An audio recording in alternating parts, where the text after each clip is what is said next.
اگر تم یہ جاننا چاہتے ہو کہ کیا تم بھی وہ خوش نصیب ہو جس کی ازمائش اللہ تعالیٰ عنقریب ختم کر دے، غیب سے حیران کن مدد فرمانے والا ہے۔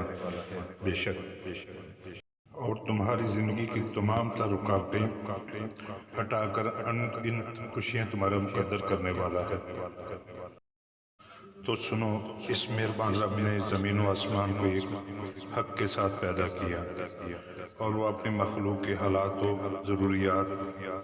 سے ہر لمحہ باخبر ہے۔ اللہ تعالیٰ خود قرآن پاک میں فرما رہا ہے، اور بے شک اللہ تعالیٰ کا وعدہ سچا ہے۔ حقیقت تو یہ ہے کہ ہم نے انسان کو پیدا کیا ہے،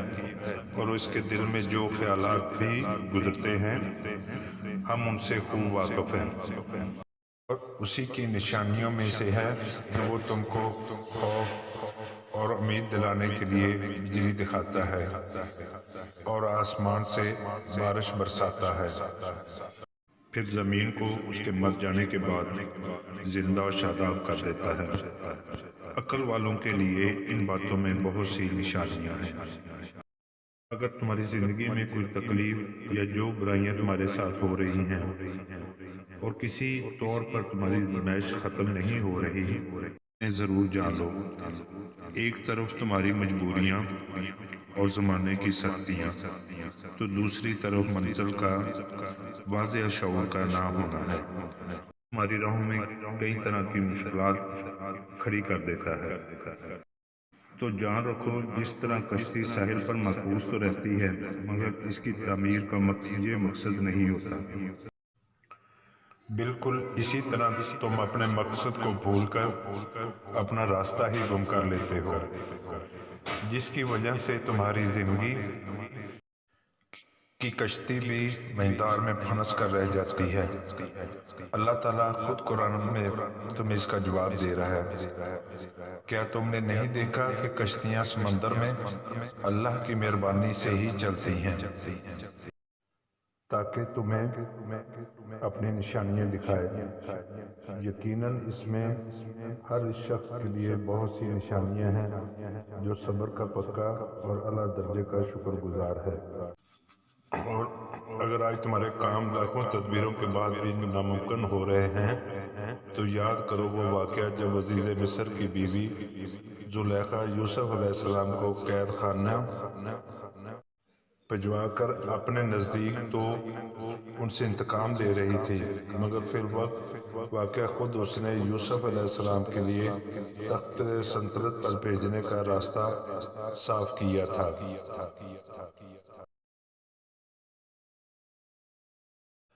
اور اپنی اس تدابیر سے خود اپنی ذات کے لیے شرمندگی کے سوا کچھ نہ کمایا۔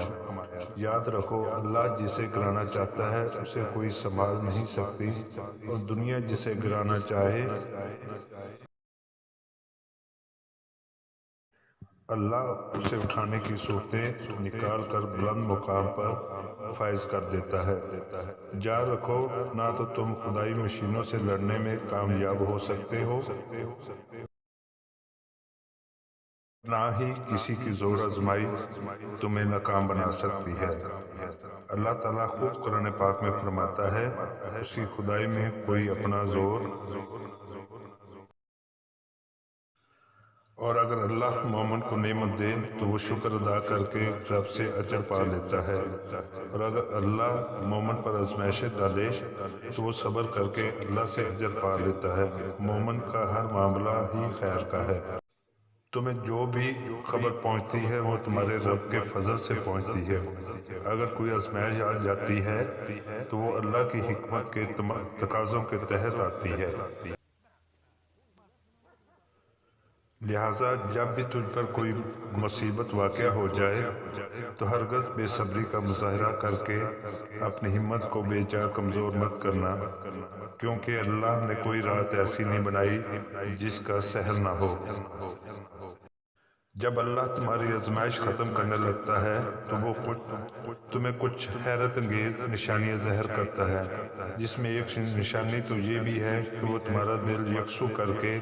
اس طرف چھا دیتا ہے جہاں تمہارے لیے نجات اور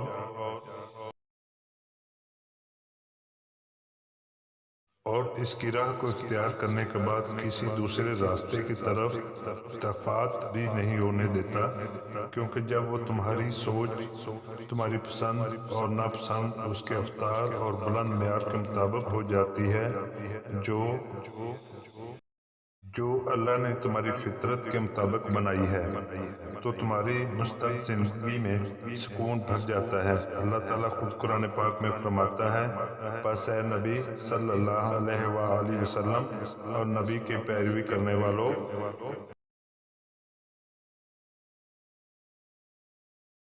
یکسو ہو کر اپنا رخ اس دین کی سمت جما دو اور قائم ہو جاؤ اس فطرت پر جس پر اللہ نے انسانوں کو پیدا کیا، اور اللہ کی بنائی ہوئی صاف بدلی نہیں جا سکتی۔ مگر اکثر لوگ نہیں جانتے، اور اگر آج تمہارا دل فکروں میں ڈوبا ہوا ہے اور تم اللہ کی مسرتوں کو سمجھ نہیں پا رہے، اور تم ان نشانیوں کی تلاش میں ہو کہ جان سکو تمہاری آزمائش ختم ہونے والی ہے، تو جان رکھو کہ وہ خالق محض خالق ہی نہیں بلکہ اپنی مخلوق پر رحیم اور شفیق ہے، اور تمہاری ضروریات اور تمہاری مسرتوں کے لیے خود تم سے بڑھ کر فکر کرنے والا ہے۔ اور تمہیں کیا لگتا ہے کہ یہ نشانی نہیں ہے کہ تھکان کے بعد آرام کی خواہش اور پھر تم پر نیند کا غلبہ آ جانا اس بات کی گواہی نہیں کہ جس مہربان رب نے یہ مجبور کن تایا تمہارے اندر رکھا ہے، وہ تمہارے حق میں بھی خود تم سے بڑھ کر خیر خواہی کرنے والا ہے۔ زمین و آسمان کے بے حد حساب قوتوں کو تمہارے لیے سازگار بنا کر تمہاری ہر مانگ پوری کر سکتا ہے، کیونکہ جب اللہ کسی بندے کی آزمائش ختم کرنے لگتا ہے تو اس کے ماحول، اسباب و اثر میں حیران کن راستے پیدا کرنے شروع کر دیتا ہے۔ قرآن خود کہتا ہے، اور اس کی نشانی